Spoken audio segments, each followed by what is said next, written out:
Lazima watetee hata timu ikiwa inacheza vibaya. Lakini kusema kweli leo Yanga hawajalipa performance ambayo mimi nimezoea kuona Yanga.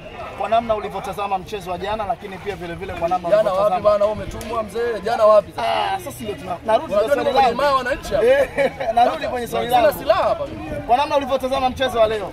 Lakini pia vile vile kwa namna ambavyo umetazama mchezo wa jana kwenye eneo la kiungo. Always. Timu inapokuwa inakutana na timu tough, unaweza ukaona game tofauti na timu inapokutana na timu ambayo ina flow uwanjani. Young Africans wamekutana na timu ina flow. KMC wanaweka mpira wa chini, zinapigwa pasi nyingi, masoma simu. Unajua mpira wake. JKT wanakupa intensity, tough game. Lazima tu utaona changes, utaona mabadiliko makubwa sana kwenye kikosi na utaona pia hata mabadiliko ya kiuchezaji uwanjani kwa sababu timu zote zinakamiana.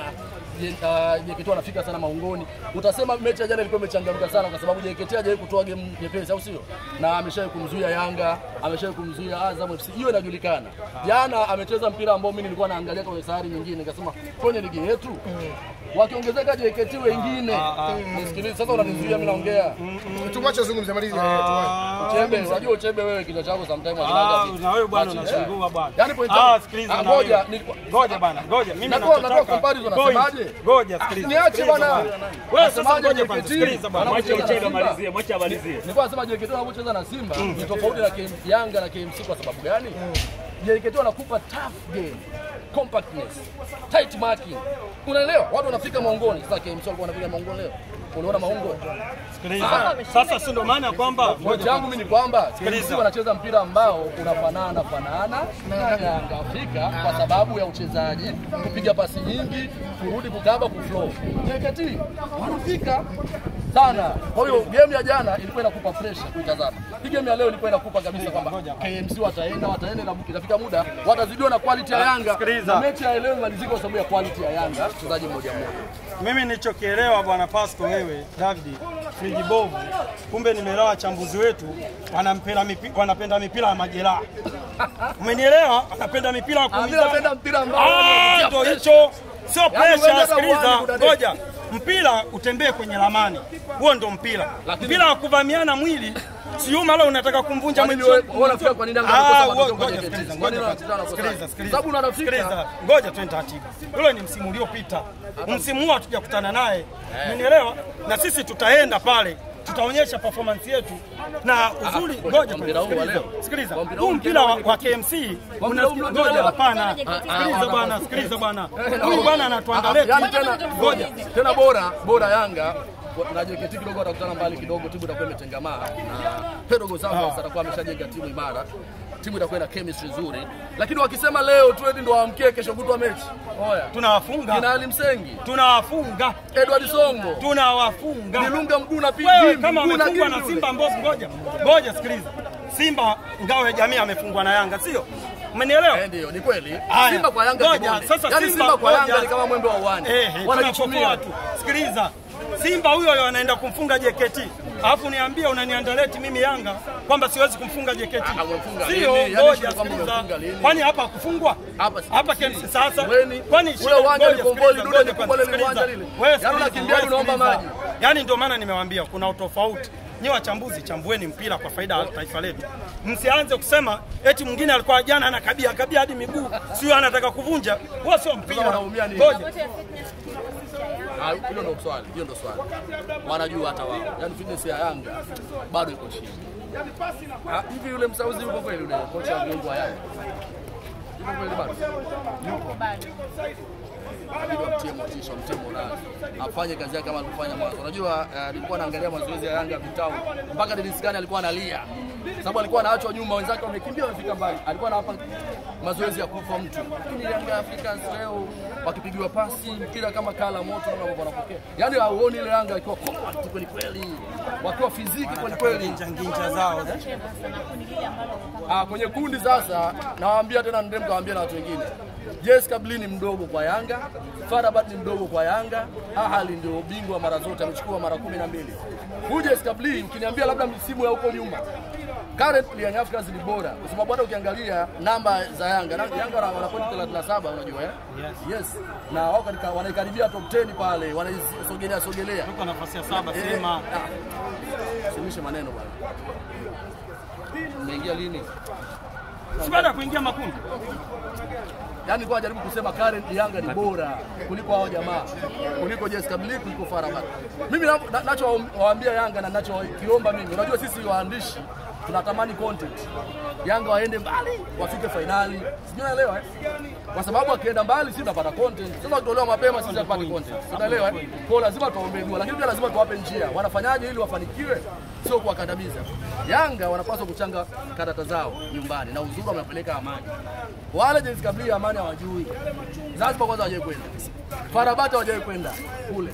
Kwa hiyo unapompeleka kule ni Amani, wale Unguja watu wanavaa zao kanzu muda wote. Anapiga Qur'ani inafunguliwa pale. FAR Rabat Yanga wanachopaswa kufanya, anamkamia FAR Rabat, anachukua za kwake, anamkamia JS Kabylie anachukua kwake, hata Ahli mwenyewe anamuogopa Yanga. Alafu timu za Waarabu mind ni timu ambazo zina invest sana nyumbani. Yaani wanawekeza zaidi kutafuta matokeo nyumbani. Kwa sababu wanajua akienda ugenini kuna mambo mengi na wao pia wanaogopa. Na jua la mchana la utosi saa 7 labda saa 10 za mchana. Pale ni Amani. JS Kabylie anapumuliwa pale, anapasuka pale. FAR Rabat anapasuka pale. Ahli wenyewe anapasuka. Yaani point yangu mimi ni kwamba lazima Yanga atengeneze matokeo nyumbani. Ile achapata hizo point 9, yoyote anaweza kujichanganya kule akakota hata point 1. Hata hizo zote 9, anaweza kaenda robo finali. Unajua kwa sababu gani? Wakati wao wanafikiria kuhusiana na Young Africans wale na JS Kabylie, Ahli anawatamani wote wale. Yaani Ahli sasa hivi anamtamani Kabylie, anamtamani FAR Rabat. Unaelewa? Wakati huo Kabylie anamtamani Yanga bila tabuweza, FAR Rabat anamtamani Yanga bila tabuweza. Sasa ajui Yanga ametulia zake kimya kama vile hakuna kinachotokea. Na hii propaganda walioanzisha mimi nimeshaijua. Yanga wajanja eti tumepangwa kundi la kifo. Hadi msemaji anasema ogopa, kama akikubali kitu ogopa. Mtego ule. Kama wabebe pao timu ya kundi la kifo, wanajua anachokipika ni kitu gani. Wataenda kuua watu wa jamaa. Yanga akichukua pointi zake 9 hapa, Yanga anaenda robo finali na huo uwezo anao. Issue ni kwamba kutengeneza ile confidence, kwa maana kujiamini nyumbani. Nitengeneze zangu hizi pointi ni mlabue Kabylie, ni mlabue FAR Rabat, ni mlabue Ahli. Alafu watajuana wao wenyewe. Kwa sababu Ahli atakuwa anamtaka FAR Rabat kwao na kwake, Ahli atakuwa anamtaka Kabylie kwake na kule ugenini. Kwa hiyo inawezekana, ni vitu vinawezekana, lakini zaidi ni kocha sasa hivi atengeneze chemistry kwa wachezaji, wa improve ile fitness level ya wachezaji. Kila mchezaji anapaswa kuwa na ile fitness ya hali ya juu sana. Lakini pia mpira wa Yanga tuone kwenye France fluidity, flow ya Yanga. Yanga tulikuwa tumezoea mpira ambao watu wanatoka pembeni wanakimbizana, wakifika pale katikati kipigwa cross watu wameweka. Na leo nilikuwa namkumbuka Stefan Aziki. Nikasema Mohamed Doumbia ana akili ya Stefan Aziki, lakini hayuko tayari kuamua mechi. Akifika eneo la mwisho bado anafikiria. Azizi Ki alipofika eneo la mwisho anaangalia yule kipa nimvunje mgongo au nimvunje shingo au nimvunje kiuno. Akienda kuangalia video za Stefan Aziki watu watamsahau. Doumbia ni AI. Kwanza receiving zake kabla hajapiga pasi ameshajua hii nikipokea naipeleka wapi. Bonge moja la mchezaji. Shida wachambuzi wakitoa mic wanachanganyikiwa. Sijui waga wanakula nini. Wanaanza kuangalia anakula maharage. Wanamchukulia poa. Yetu wanamchukulia poa Doumbia kwa sababu hajatoa hapa juzi, hajatoa assist ya magoli, hajafunga. Lakini mind you, kama leo Doumbia angekuwa anafunga magoli pasi anazopewa na Mohamed Doumbia, leo hii Doumbia angekuwa anaongoza kwa assist kwenye ligi yetu. Lakini Doumbia anawekewa maskini ya Mungu sijajua, na Yanga anapaswa kwenda kumuuliza Doumbia, viongozi wakamuulize. Bana, hivi ukifika golini unaona nini? Doumbia sio wewe tunayekujua ulipokuwa Azam, ulipokuwa hata Yanga msimu uliopita alikuwa anaweka watu. Nakumbuka alipiga Mazembe yule, akarudisha Yanga mchezoni. Msimu uliopita Doumbia hata kama watu walikuwa wanamchukulia poa, alihusika kwenye magoli 17. Almanusura akachukua nani tuzo ile, hata ile tuzo ya MVP kama angeenda vile angechukua. Alianza vibaya, lakini mimi naamini Doumbia ndio mshambuliaji bora. Leo ukiniambia tenga kati ya Andy Boba Boeli, hapo ndio point baba, umeongea. Weka hela kidogo. Kati ya hiyo inakuja.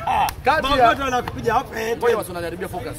Kati ya Andy Boba Boeli na Prince Dube nani unaanza naye? Mimi hata kama nimetoka usingizini nakwambia Dube pale.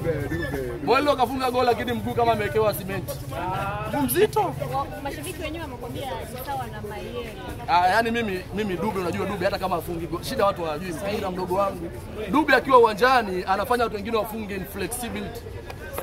Yaani timu inakuwa na uwezo mkubwa sana. Timu inakuwa na uwezo wa kusogea zaidi. Anafanya high pressing. Unaona Dube anafanya high pressing, anawachachawiza pale mabeki wasipande, viungo wasipande, alafu Pacome ndio ametokea huko Max amefunga. Lakini Bobo Boeli lenyewe likisimama pale aliendi kujitafutia. Dube anaweza akarudi chini kwenda kuchukua mpira, akapeleka mpira pale juu kwenye final third na akafanya chochote. Hafungi. Na hiyo ndio kitu ambacho anapaswa kufanya. Yaani kama siku Dube akianza kufunga magoli, hakuna striker atamfikia. Yaani kumalizia. Dube leo amekosa vichwa kama vitatu. Ndio ilikuwa inaniuma. Katika wachezaji ambao mimi nawapenda nishaye kusema na ninamuombea kila siku. Unajua Dube mimi nilimfungia ile mechi walienda kucheza na TP Mazembe. Niliomba na siku ya mechi nikasema Dube atafurahisha na akafurahisha. Leo nilikuwa kanisani kwa bulldozer pale wakati nakuja naangalia kwenye Azam hapo. Unajua nimetoka nikabadilisha nguo. Alipowekewa mpira mmoja ya kichwa nikashangilia nikajua tayari niko kwenye bodaboda ndani ya nguo. Lakini ule mpira ukaenda huko nje. Sasa ndio anasemaje? Aulizwe tu bana akifika golini anaona nini?